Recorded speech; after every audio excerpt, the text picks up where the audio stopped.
Folks, we're here with another episode. We've lowered the tariffs. My friend, he's a big neurotic businessman. He calls me from London. He says President. Donald, president. He used to call me president. Donald. He says we got to lower the podcast tariffs. Very successful. Boy. Yeah, if you're not American and you're listening to this, congratulations. Yeah, good. I'm sorry for all that we've done. We should atone. We deserve it, etc. Yeah. It's not good over here. It turns out our flirtation with autarky didn't really even get off the ground. We folded that easily. Need the treats. Yeah. Speaking of treats, we have got a lot of treats. It's a news heavy episode because there are a lot of treats happening. Treats are available or maybe not, as we'll see. Yeah. Number one, we've got the Yashica City 100, which was released sort of and also sucks. Yeah. Yashica is not really a brand anymore. They kind of just sort of slap their logo onto anything. Mm-hmm. And it seems that what they've done here is find a camera on AliExpress and put their logo on it and sell it for like $150. Yeah, a camera which on AliExpress is like, I don't know, 30, what was it, 30 bucks? Yeah, it's like 50, $30 40 bucks? or something. Yeah. That's what they've done here. And it says Yashica on it. So I guess if you want the worst point and shoot you can ever buy. Props to them for going so far as to brand the battery, though, as well. Yeah, that's impressive. Yeah. That shows a dedication to sending an email. Exactly. Be like, you have to label it. Yeah. Petapixel did review it, which is very funny to me because Yashica didn't send them a review unit, so they had to purchase their own. And by the end of the review, it was already falling apart.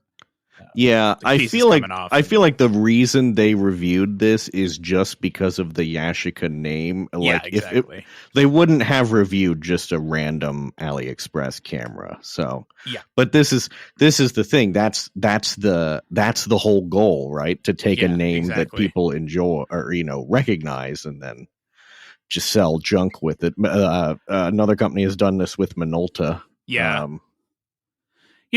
If it was cheap, if it was $35, then but that's sure, not how you. Yeah, but that's not what it is. That's not an exit strategy. Yeah. Right. Do you know how much the Minolta MND 20 44 megapixel 2.7K quad HD digital camera? This is a little tiny point and shoot. I guess how much this is. Oh no.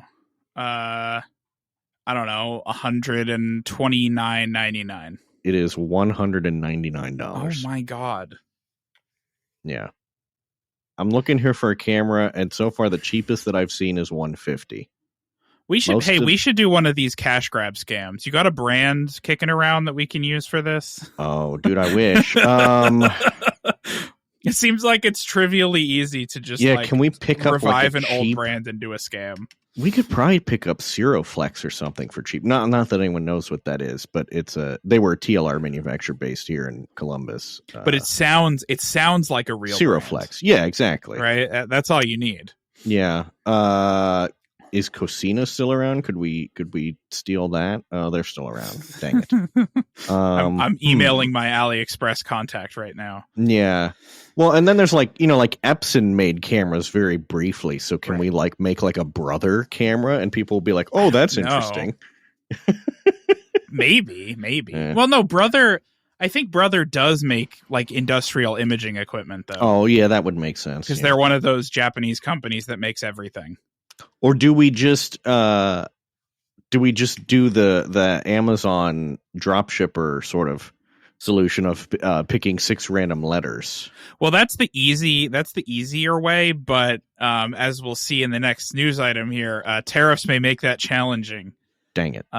Yeah. So Canon Japan has confirmed that tariffs are going to cause their prices to go up, which, yeah, that's annoying. Hang on, I'm just here on random.org. I've put in 6. Let's see, we've got UET YFD, UX. Yep, sure. IFID, YXO Sam.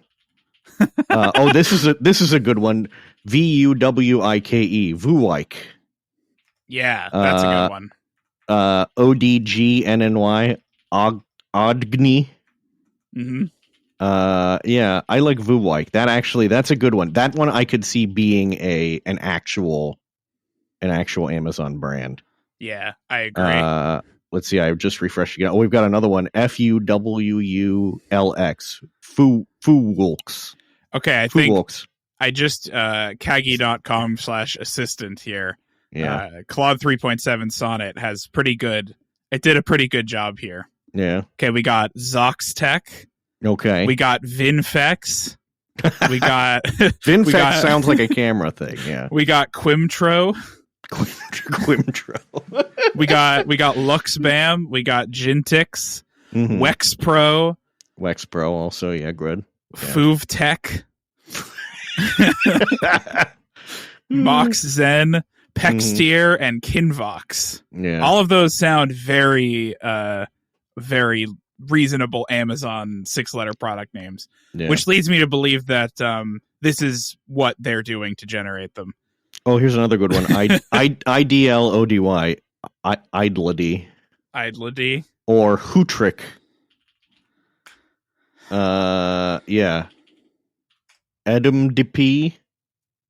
Advue. So many good options here, you know. Problem is with only 6 letters, you're going to run out eventually, right? And then you're just going to have nonsensical stuff. I have seen some of them start to go to more than 6 letters. Oh yeah, yeah. I've seen 7 or 8 letters. Yeah. Well, when you have to pay by the letter like you do on Amazon, you really have to be economical. But I like this one. YQTEND. Yiktend. Yiktend. Yeah. Anyway, Canon is going to raise prices. Canon's raising prices. Leica's raising prices. Basically everybody. DJI raised prices. Yeah. Now, the interesting thing for Canon, they say in particular, is they don't the things that they manufacture in China mostly are for the Chinese market and not for the U.S. market. Mm-hmm. So they mostly will be impacted by the Japanese tariffs, which still exist but are less. Yeah. So it may not be too bad. Mm-hmm. I do think that other companies may be worse impacted, Nikon in particular. Because they make things that are not like they make things in Japan and China and Thailand, right? Thailand a lot, yeah. A lot of Nikon stuff is Thailand, yeah. I don't think they've said what they're going to do yet, but one can guess this to continue. Yeah. And the thing that bothers me about it that I've said online before is just the prices are never going to come down if the tariffs go away. These are just the prices now. Mm-hmm. Especially with like Sony increased the prices on their new TVs, regardless of where they make them or what the tariff situation is. Mm-hmm. It's just going to be more expensive now. Like that's what the TVs it's cost just forever. An excuse for It's like, oh well, we gotta raise prices, right? Because they said they're going to raise prices, but now the Chinese tariffs are rolled back. But oh, look at that, the prices they're the same. Mm-hmm. So, yeah, things are just going to be more expensive. That's sort of how it is. Another thing Nikon did say is they are actually open to making more vintage-inspired cameras. Unlike other camera brands, they well, good. They said, we really want to continue to develop those kinds of cameras because it is kind of a big hit right now. So if the customers want it, we want to continue making them. This contrasts with Canon, who said... we're aware of the fact that other companies have provided vintage cameras that have become very popular, and we know there is an expectation for us to provide the same. Yeah. But for us, we wouldn't be happy with just developing a vintage-looking design. So do it. Okay. I guess. That's fine. So do it. We're very particular about the operability, like the grip and the handling, and we're not sure that all of that can be delivered in a vintage design. Well, it can't, because vintage designs didn't have good grips. That's... Yeah, right. Kind of the thing. They don't seem to understand. what the point is, but whatever. It's fine. I think what Canon is actually saying is they're saying we already print enough money with the R5 and R6, so we're good. Yeah, probably. But you guys go ahead. Yeah. Or people just don't have nostalgia for the vintage Canons, I think. Because remember, Canon, I know that's not true. No, but Canon's DSLR dominance didn't happen until the 2000s. Yeah. Right? They dominated in that era, and like I don't think people really have, like, it's not fundamentally different from what we have now, so why would you be nostalgic for it? Yeah, well, there are people who are, fans of like the AE1 and the A1 and the F1, but sure. Yeah. But Canon's not going to go that far back, I don't think. No, probably not. It doesn't seem in their like corporate ethos to do that. Even though, a lot of these small 35 millimeter SLRs would be great candidates for just, like a crop sensor or something. Oh, absolutely. You can stuff it all in there these days. I'm kind of surprised Sony hasn't done anything like that. Like a vintage-inspired Sony body, because they have all the tools. They've got the small bodies, they've got the small sensors. You just, like, slap them together. I don't know. Yeah, but they don't have the historical, like, there's no vintage Sony camera for them to look back upon. So where would they even begin with that? They'd have to dig into the Minolta archives, but someone else is already doing that. So that's true. Late breaking news on the tariffs. Leica said they're increasing their prices. Oh, cool. And some of their products are nearly twice as expensive, such as the Leica Deluxe 8 compact camera, which launched for $1,595 last year, is now $2,790. That's just... That's just, as the British would say, taking the piss. Yeah. Yeah, this is it's crazy. It doesn't actually cost that much. Give me a break. The tariff from Germany is only 10%. Yeah. So that's preposterous. And even when the 90-day pause or whatever the hell ends, and maybe they negotiate something, maybe they don't, it's still only 20%. So explain that one, like what are you doing?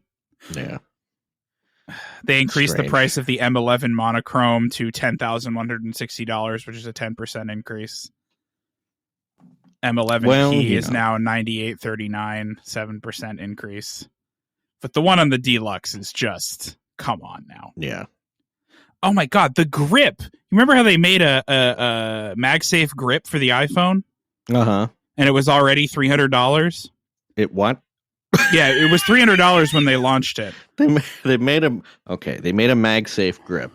$300. Because what is it, like Bluetooth or something? Something like that. So $300 for that. Now it's $695. Oh, good Lord. So you can buy a grip for your iPhone that's almost as expensive as your phone. Yeah. It better be made out of like unobtainium for that price. You see, it has an intuitive design, so I'm looking at it and I don't actually think it's that intuitive because it's basically a cylinder. That's right. It's a cylinder with a battery. It's a cylinder with MagSafe on it. And it's $625. That's stupid. So, Leica is stupid. Yes. If you were confused about whether or not Leica is stupid, this should... They're dumb.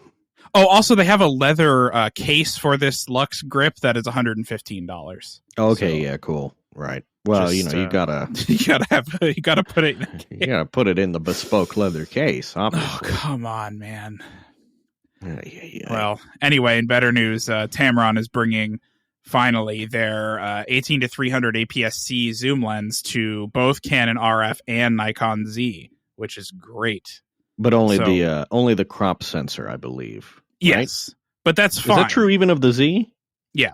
Okay. Oh, yeah. I mean, you can use it. You could use it, right? Yeah. Full frame, right? Yeah. It would just crop it. Yeah. But this is great because Nikon's like the whole problem with Nikon's crop line is there's not enough. There are lenses like 3 lenses. Yeah. It's just not enough, especially because it's the same mount, and especially because the Z5 is like $999.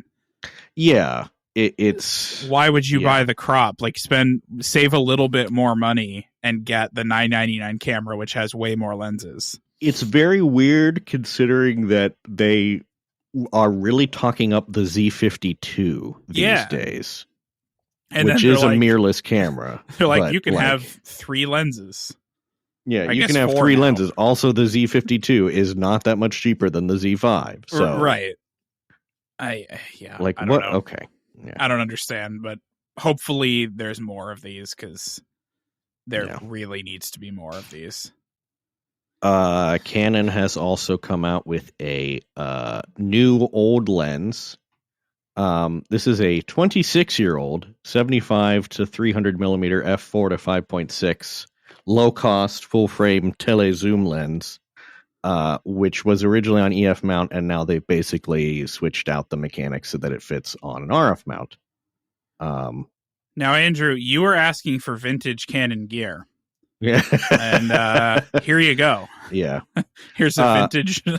I like it says here at 146 millimeters long, the RF mount version is 24 millimeters longer than the EF mount version, which is not coincidentally the difference in flange back distance between the two mounts. So they basically just made this a little longer to account for the fact that the sensor's a lot closer at a mirrorless, and then shipped it. So, I mean, smart on their part, I guess. So, yeah. Come on now. Yeah. Should be cheap though, so that'd be nice, I guess. Yeah. It's $199, but also not available in the US. Cool. Yep. So everywhere but America, it'll be available. Yeah. Whatever. It's a kit lens. I think that's probably what it's for. Yeah. Sony announced this crazy lens, FE 50 to 150 f2 G Master. This lens is large. Yeah. This is a big boy. This is like it's like a Plena size, like my 85 millimeter prime. Constant aperture zoom designed to replace a series of prime lenses designed for portraits, weddings, indoor sports, and video. Now it's interesting, not because of the technology, because it's the same, lens tech that they've been using.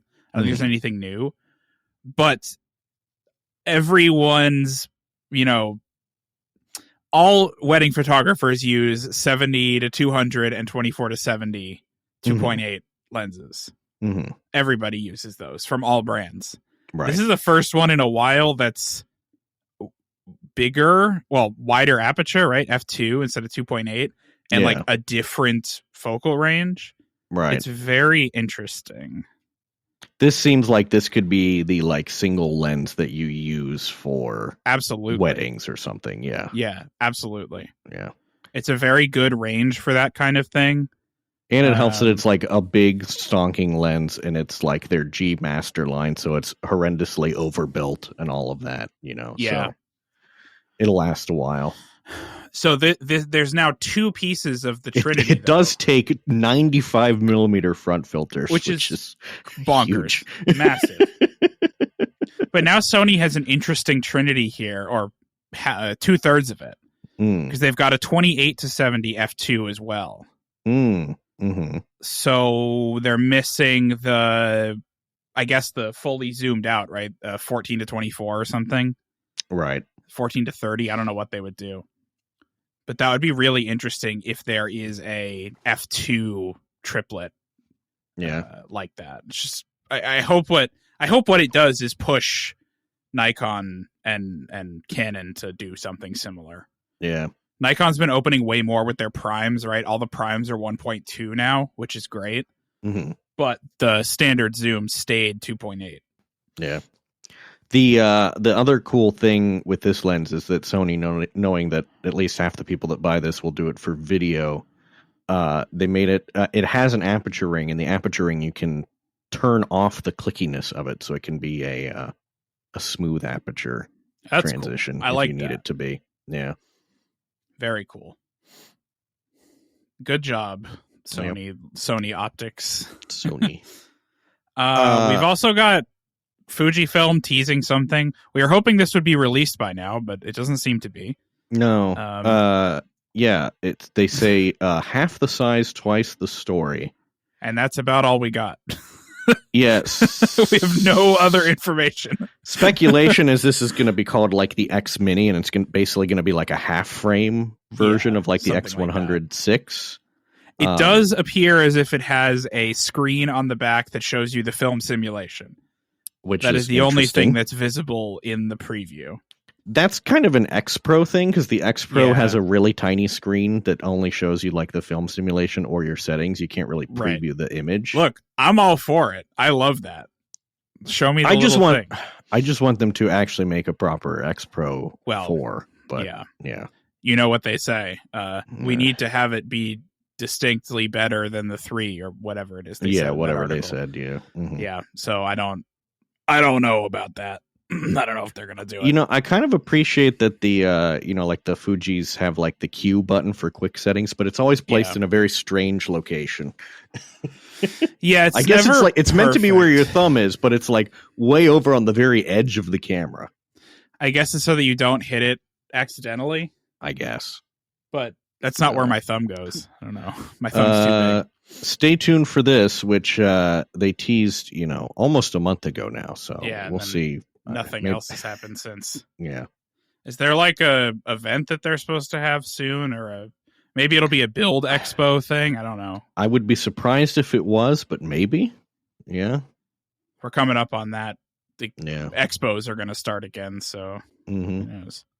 Nikon has finally put the D6 to bed. It has been discontinued. Right. I forgot that they made that.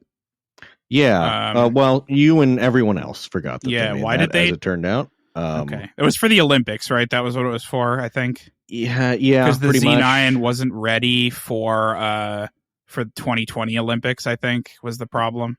Yeah. Released in 2019. Yeah. It was a stopgap entirely for the 2020 Olympics. Yeah, and it seems that it, it was as successful as that makes it sound. Yeah, basically. exactly. So, yeah, but this ends the long line of their DSLRs, which were based on their F series SLRs. So RIP. But is that true? Yeah. Didn't they make a 760 or something? Where did that go? Is that still around? Oh, well, I just mean the flagship DSLRs. I believe they do still have the 780. Right? Some of the yeah. Now the flagship line is put to bed finally. That confuses me. Why are they still selling these? That is a great question. Why are they still selling any SLRs? Yeah. Is it just to replace them if they break? Yeah, I don't know. I don't know. It confuses me because there's clearly no new development going into them. No. Yeah. So why are they there? Yeah, the only thing now on the website is the 850, which is still available, the 780, and the 7500. That baffles me even more. Mm-hmm. The 850 I can kind of understand, but the 780 doesn't make any sense to me, and neither does the. Is it any cheaper than a mirrorless at this point? I doubt it. The 850. Yeah. The 850 is $17.99 right now. Oh, gee. Okay. Well, that's a pretty damn good deal for a D850, to be honest. Yeah. And then the 780 is $1,300. Yeah, $1,400. That's too much to pay for that. Yeah. Because again, why would you buy that and not a Z5, right? If you're budget conscious, why would you buy the SLR at this point? Yeah, I'm not sure why you would buy a new DSLR at all when you can buy a mirrorless and a Z to F converter, which will let you keep all your lenses. Yeah, you can buy an F to Z plus a Z5 for less than the price of a new 780. Yeah. So do that. That's our official recommendation. Just gotta have that mirror. That's how you know it's like that click clack of the mirror. You need to have that. Yeah. Tamron, fresh from launching the lens that we talked about previously, also says that it plans to launch 6 or 7 new lenses this year. Sure. And as many as 10 starting next year. Go for it. Now, does new mean new, or does new mean, hey, we put this on a new mount? great question. Oh, yeah. It says 6 new models will include bringing older lenses to new mounts. Okay, so yeah. So probably like 3 new lenses. 6 product launches is a better way to describe it. Yeah, we will launch 6 products. Okay, yeah, sure. I mean, that's fine. Yeah. Like the more competition, more better. Mm-hmm. But it's a little disingenuous to say that they're going to make 6 new lenses. Yeah. In film news, Harman Ilford has released a new Kentmere film. Kentmere is their sort of budget line of film, which previously came in 100 and 400 speed, and they now have a 200 speed called Kentmere Pan 200, available in 35 millimeter and 120. Reviews of it are that it's pretty good. In fact, I will say at the event that I hosted a couple of weeks ago, Dave, the old camera guy, was secretly shooting this because he was given it to review before it was announced. So that's exciting. Yeah. Looks pretty good.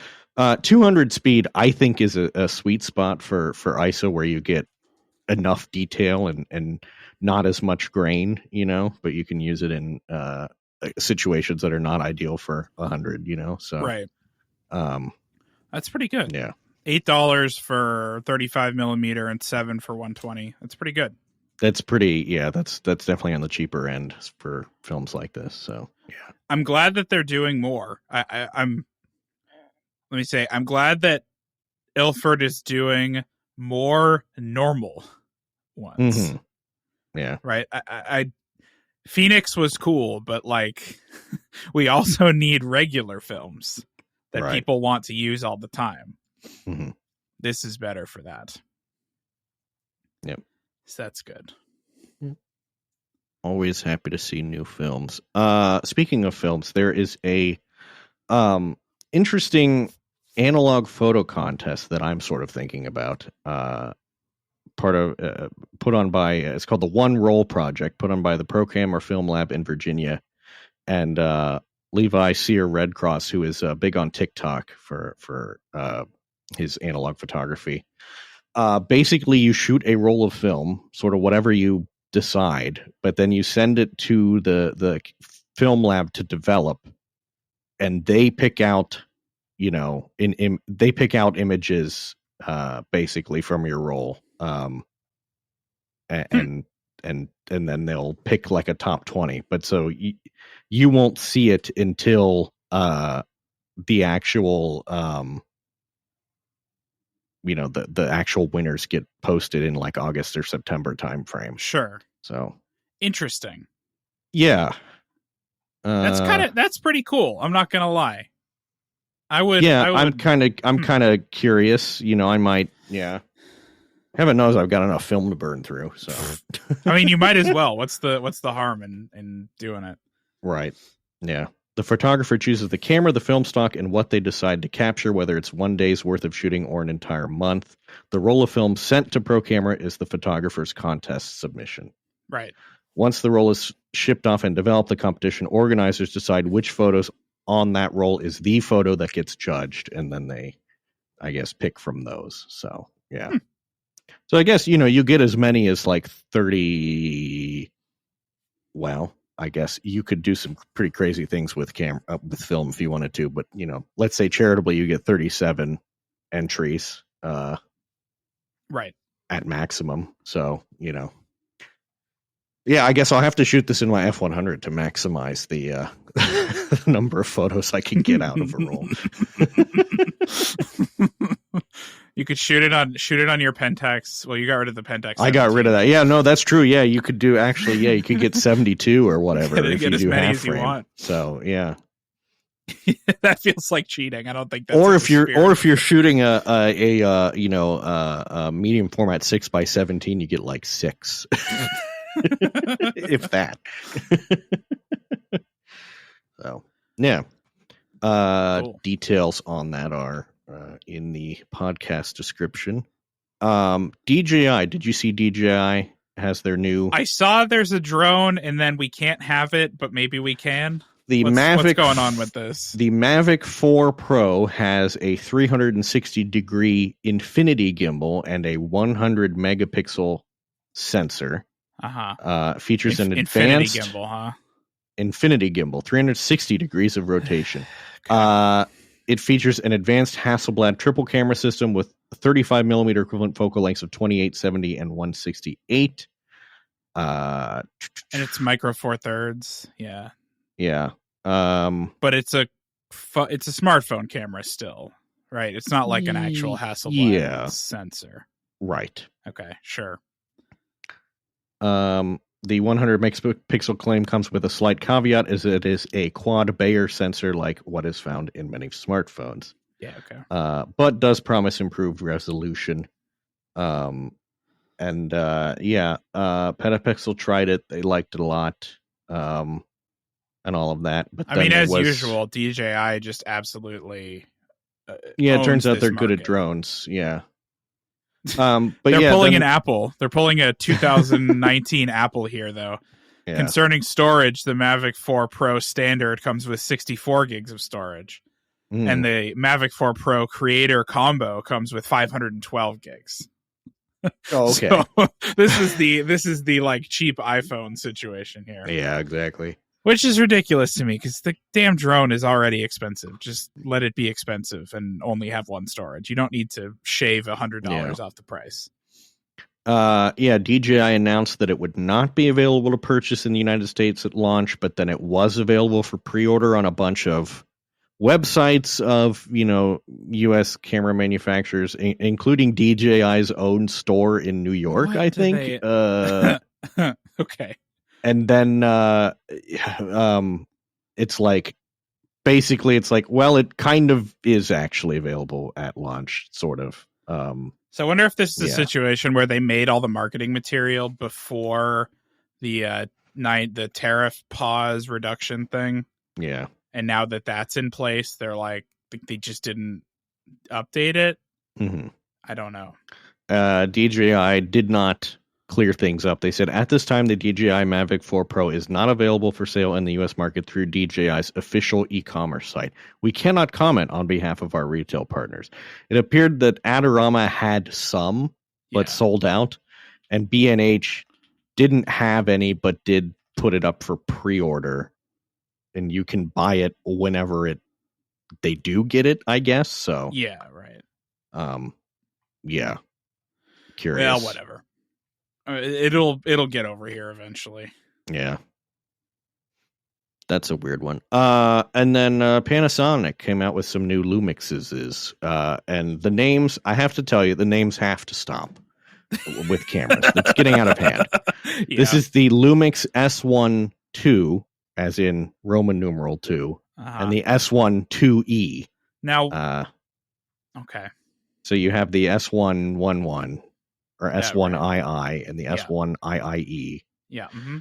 S1IIE L545S. S1 2E Pro Max Ultra Extreme. These are their new hybrid cameras. So it looks like they're basically the same thing. Yeah, I'm trying to figure out what the difference is between the 2 and 2E. Oh, I see. The 2E is cheaper. The difference between the two cameras is largely based on the sensor, which changes quite a bit about what the camera can do and what their launch prices are set at. So I guess the 2E is like the iPhone 16E. Yeah. That's it's exactly what it is. It's the cheap one, and then the S1 II has the better sensor. But it's like the same body and the same features. Yeah, it really looks like they literally just like swapped out the sensor. Yeah, maybe they just couldn't make enough of or didn't have enough of the large sensor, and they're like, well, yeah, how do we hedge? It seems also plausible, depending on the price of that sensor. It's so the S1 II has much faster readout speeds and processing, which unlocks higher frame rate recordings, such as 4K at 120 and 5.8K at 60p. So. But the E also does 6K. Yes. At 30p. Yeah. Okay. sure, whatever. They look fine. Again, they look fine. You're kind of splitting hairs. Very confusing why they would release would you believe like that these look like modern digital cameras, which is to say, they have the dials, they have a PASM dial. Yep. They have another dial. They have some dynamic dials. They have a leathery type texture on them. Is that a dial around the shutter button too? It sure that looks is, like yes, that is indeed. See, that's kind of nice. I like that. Yeah. I'm guessing you could attach that to like the power zoom or something, which would be kind of neat. Or even I would, you could do focus if you don't have to grab a focus ring or something. Yeah. That would be cool. Still a mechanical shutter though. Still a mechanical shutter. Which is interesting given that it's a video camera. Yeah. Also has a pretty it has like the fold out and then down LCD, and it looks like it's in the pretty boxy style. These have gotten pretty slim, but this one looks pretty large. Well, this one looks like you can fold it out and down and have it face forward as well at the same time, which is cool. Yeah. Like that's Panasonic usually is pretty good with these, where you can orient that screen in any orientation you want. Yep.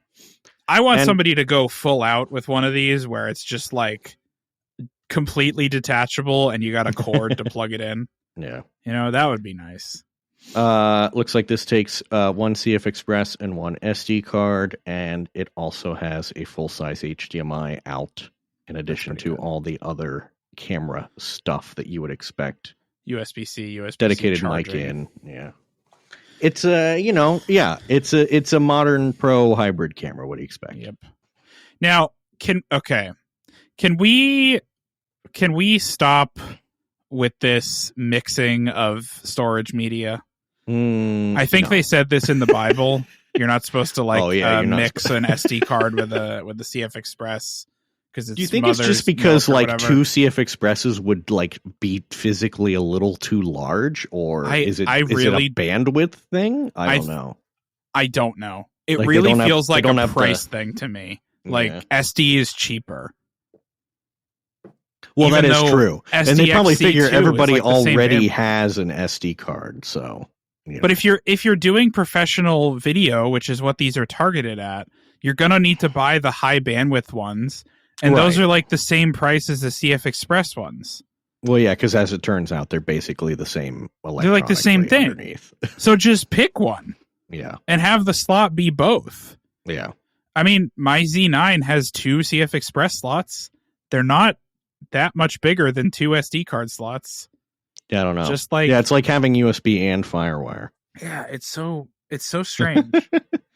Panasonic has like also added. It's like having one port that's Thunderbolt 4 and one port that's USB 5. It's a meaningless distinction. Right.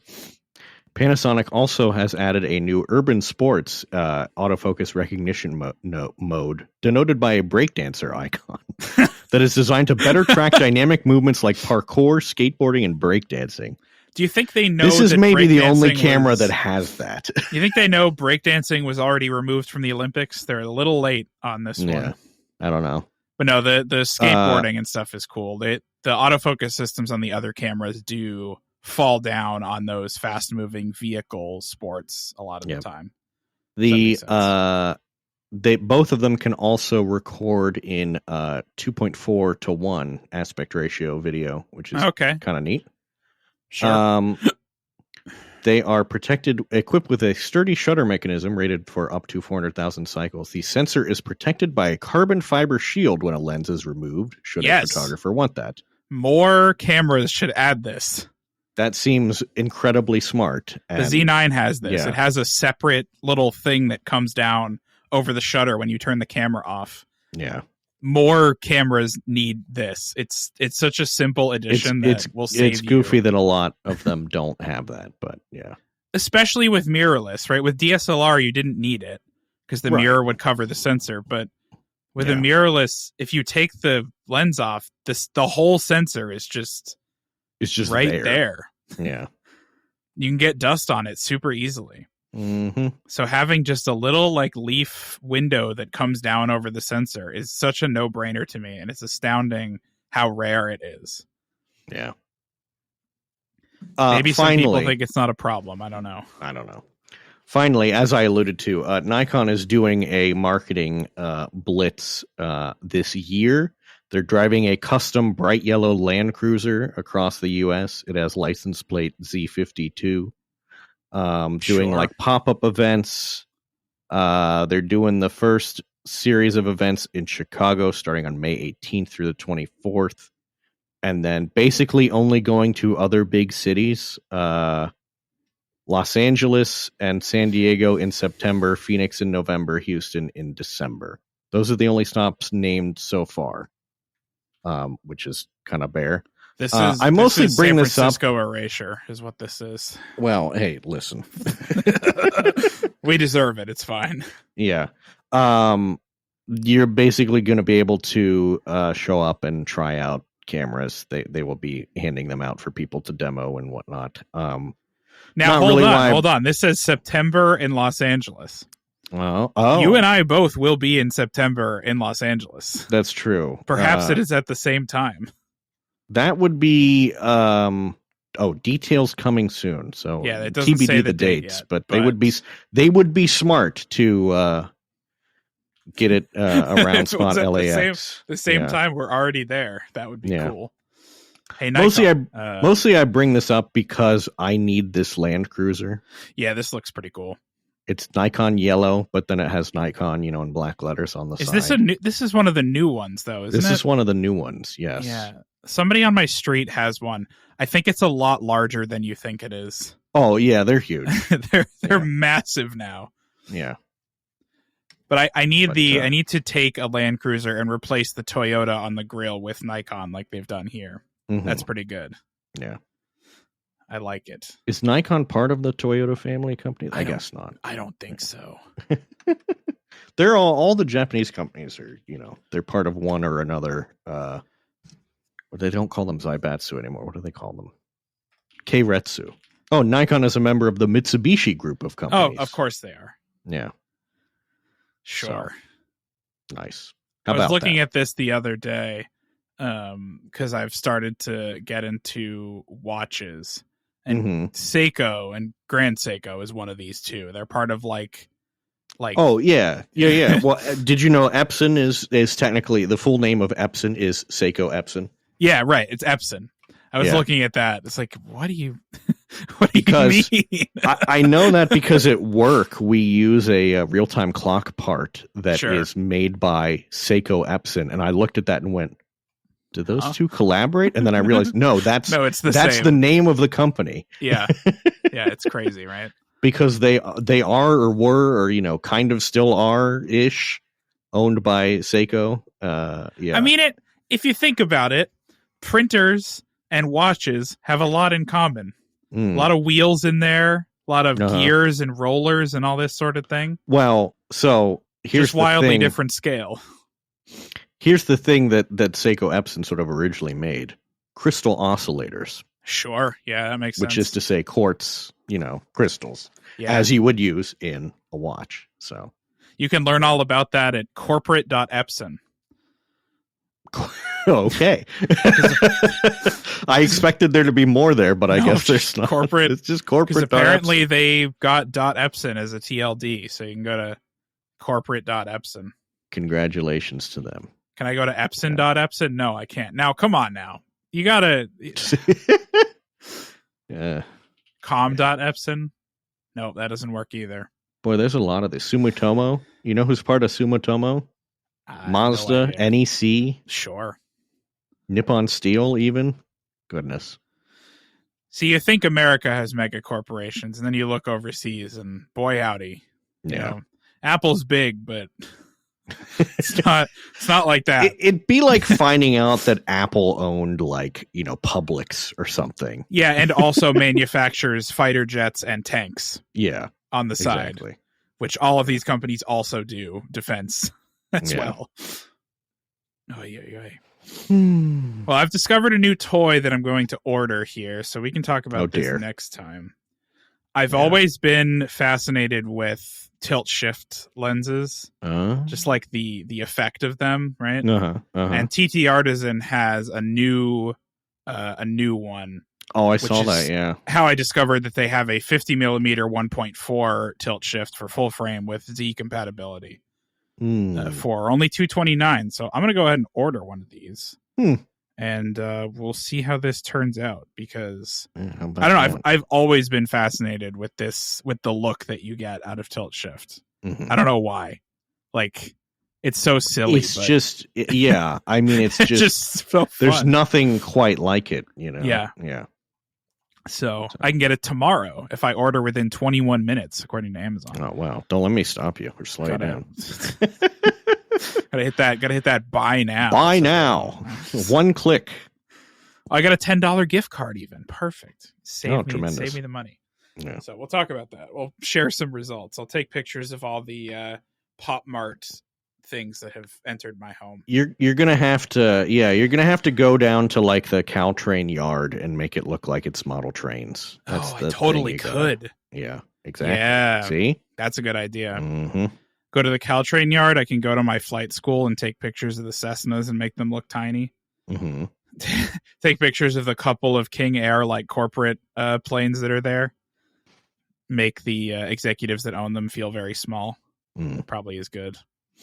I got to see if there's a place at the Caltrain depot where you can actually get above them. I don't know. Just hop the fence or whatever. I think I can at San Carlos. One of the stations is like up. There's a section that's up to go over the trains. So I think that might work. Yeah. We'll see how that goes. Yep. Anyway, that's the podcast. It's just news because we went a week longer than usual, and yeah, right. Everything else is terrible. We've been busy. You've been doing plane stuff. It's been raining here most of the time, so not exactly ideal outdoor photography conditions. It's summer now here. We have summer weather finally. So hopefully I can get out and do more hiking and things of that nature. It is, let me just put in, see what the forecast says for here. Show me I want to see the forecast. I don't want to see oh my goodness. As you might expect, it's going to be perfectly cromulent here for the foreseeable future. Yeah, well, that's not the case here. Wednesday, rainy. Thursday, rainy. Yeah. Friday, rainy. Saturday, rainy. Sunday, small chance of rain. Okay. Monday, improvement. Rainy. Yeah. Tuesday, rainy. Wednesday, rainy. See here. One of the local stations says rain chances in central Ohio will continue through at least the middle of the week as Wednesday brings in a few more thunderstorms. You gotta just start taking pictures of the dog or something. I guess so. Dog portraits. Yeah. Train her to sit and make funny poses for you. It's very annoying because I got the Miata out, and I and now it's going to rain. Yeah. Well, I have not really been able to drive it. I drove it a little bit last weekend because it finally didn't rain, but yeah. Oof is what I'll say to that. For me. Yeah. Oof. Well, hopefully things get better. Hopefully. All right, that's Alrighty. it. We'll talk to you all in a few weeks.